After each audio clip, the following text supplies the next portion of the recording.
Once there was a Brahmin who earned his living by performing religious rituals and prayers in people's homes.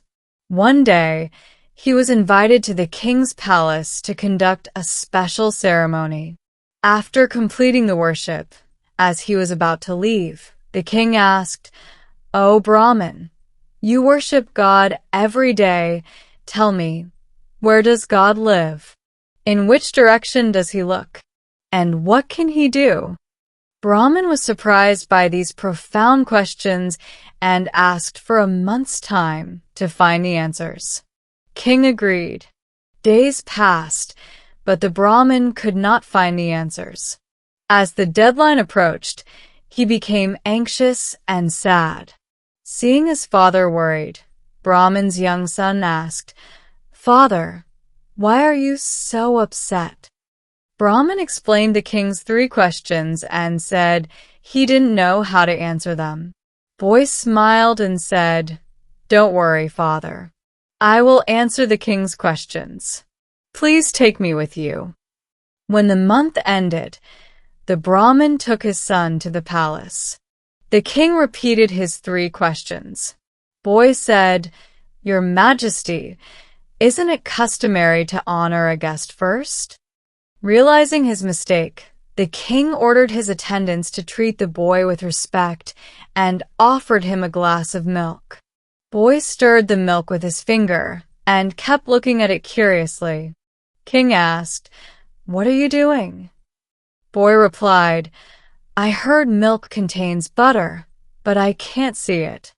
King smiled and said, "Butter is there, but you have to turn the milk into curd and churn it to get the butter." Boy said, "That's the answer to your first question, Your Majesty.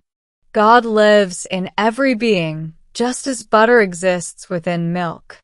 But to realize him, one must churn the mind through devotion, meditation, and guidance from a true teacher. Only then can the hidden divinity within be experienced." King was impressed and asked, "In which direction does God look?" Boy asked for a candle to be brought. When it was lit, he asked, "In which direction does this light shine?" King replied, "Its light spreads everywhere." Boy smiled and said, "Exactly. God's gaze is like this light, equal in all directions.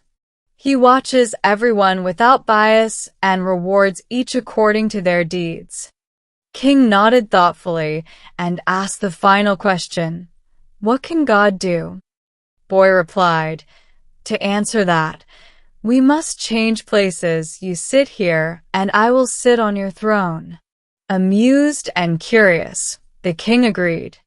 The boy sat on the throne and said, "Your Majesty, this is the answer. God can make a poor man sit on the throne and a king sit in a beggar's place. Such is his power." King was astonished and deeply moved. He praised the boy's wisdom and made him his royal advisor.